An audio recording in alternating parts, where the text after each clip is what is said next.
দর্শক, পূজার প্রস্তুতির আরো খবর জানাতে এই মুহূর্তে যশোর থেকে আমাদের সাথে যুক্ত হচ্ছেন আমাদের সহকর্মী তৌহিদুর রহমান। তৌহিদ, বিভিন্ন মণ্ডপ পূজা প্রস্তুতির একদমই শেষ পর্যায়ে রয়েছে। মণ্ডপে মণ্ডপে চলছে পূজা আয়োজনের শেষ মুহূর্তের প্রস্তুতি। একটু সে সম্পর্কে জানাবেন, সেই সাথে যশোরের মণ্ডপগুলোতে নিরাপত্তা ব্যবস্থা কেমন বা কর্তৃপক্ষ কি বলছে এই নিরাপত্তা ব্যবস্থা নিয়ে? আসলে মহালয়া হয়েছে আরো কয়েকদিন আগে। আগামীকাল ষষ্ঠীর মধ্য দিয়ে আগামীকাল বিকালে পূজার আনুষ্ঠানিকতা শুরু হবে।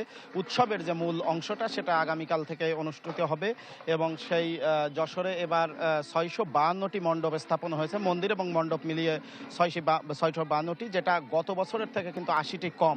এই 80টি কম হওয়ার কারণ হিসেবে অনেকে মনে করছেন হয়তো যে রাজনৈতিক পট পরিবর্তন জনিত কারণ আছে কিনা, কিন্তু পূজা উদযাপন পরিষদের নেতারা বলছেন যে আপনি জানেন যে যশোর অঞ্চলে ভবদহ যে জলাবদ্ধ এলাকা আছে সেই জলাবদ্ধ এলাকায় এবার প্রায় 500 গ্রাম পানির নিচে রয়েছে এই মুহূর্তে। সেই সব এলাকাতে কিন্তু পূজা অর্চনার জন্য কোনো মণ্ডপ স্থাপন করতে পারছে না। স্বাভাবিক কারণেই সেখানে মণ্ডপের সংখ্যা কমেছে বলে আমাদেরকে আয়োজকের সংশ্লিষ্টরা জানাচ্ছেন।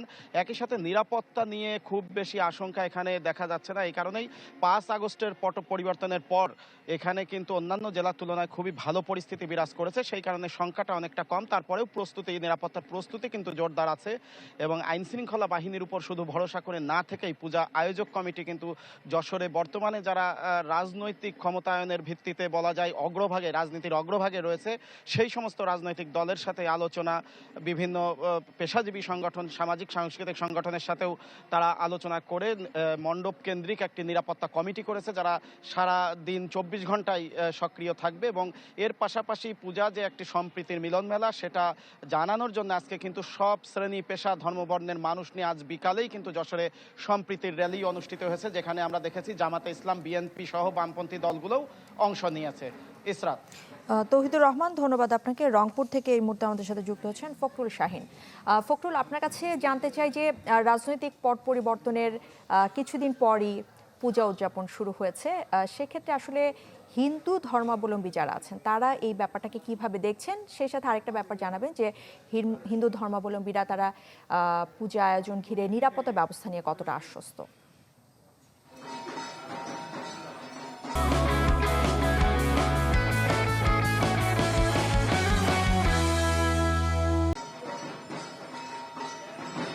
আমি এখন আছি রংপুরের সবচেয়ে বড় মন্দির শ্রী শ্রী করুণাময়ী কালী মন্দিরে এবং এখানে আপনি দেখতে পাচ্ছেন যে সন্ধ্যা আরতি পূজা সেটি হচ্ছে এবং 6:30টার দিকে বোধন পূজা হবে এবং আমরা দেখেছি যে এই রাজনৈতিক পট পরিবর্তনের পরেও রংপুর অঞ্চলে বিশেষ করে আসলে হিন্দু ধর্মাবলম্বী যারা আছেন তারা আসলে তাদের যে পূজা অর্চনা এটি করতে তারা বাধাগ্রস্ত হননি এবং কোনো ধরনের বিশৃঙ্খলা সৃষ্টি হয়নি। একইভাবে আগামীকাল থেকে যে দুর্গা উৎসব শুরু হবে হিন্দু ধর্মাবলম্বীদের এবং সে জন্য সারা দেশের মতো রংপুরেও কিন্তু রংপুর অঞ্চলে সব ধরনের প্রস্তুতি আমরা দেখেছি যে সম্পন্ন, যদিও এবার কিছুটা অনাড়ম্বর মনে হচ্ছে, কারণ যে এর আগের বছর আমরা দেখেছি যে ব্যাপক উৎসব আয়োজন, তো সে জায়গা থেকে একটু কম হলেও আসলে প্রস্তুতি কিন্তু আগের মতোই রয়েছে।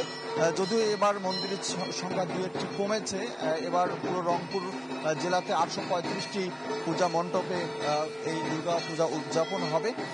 2-1টি কমেছে, কিন্তু সব পূজা মণ্ডপের সামনে কিন্তু নিরাপত্তা যে ব্যবস্থা সেটি কিন্তু জোরদার করা হয়েছে। কয়েকদিন আগেও আমরা দেখেছি যে জেলা পুলিশ সুপারের পক্ষ থেকে এবং রংপুর মেট্রোপলিটন পুলিশের পক্ষ থেকে, এছাড়া জেলা প্রশাসনের পক্ষ থেকে সব আইন শৃঙ্খলা রক্ষাকারী বাহিনীর সদস্যরা আছেন যে প্রশাসনের পক্ষ থেকে কিন্তু পূজা উদযাপন কমিটির সঙ্গে বৈঠক করেছেন এবং তারা নিরাপত্তা নিশ্চিত করেছেন এবং সেই সাথে সেনাবাহিনীর সদস্যরাও কিন্তু বৈঠক করেছেন এবং এখন পর্যন্ত আমরা দেখেছি যে কোথাও কোনো বিশৃঙ্খলা সৃষ্টি হয়নি। তো সব মণ্ডপেই কিন্তু পরিবেশ স্বাভাবিক রয়েছে। তো এই ছিল এখানকার সর্বশেষ।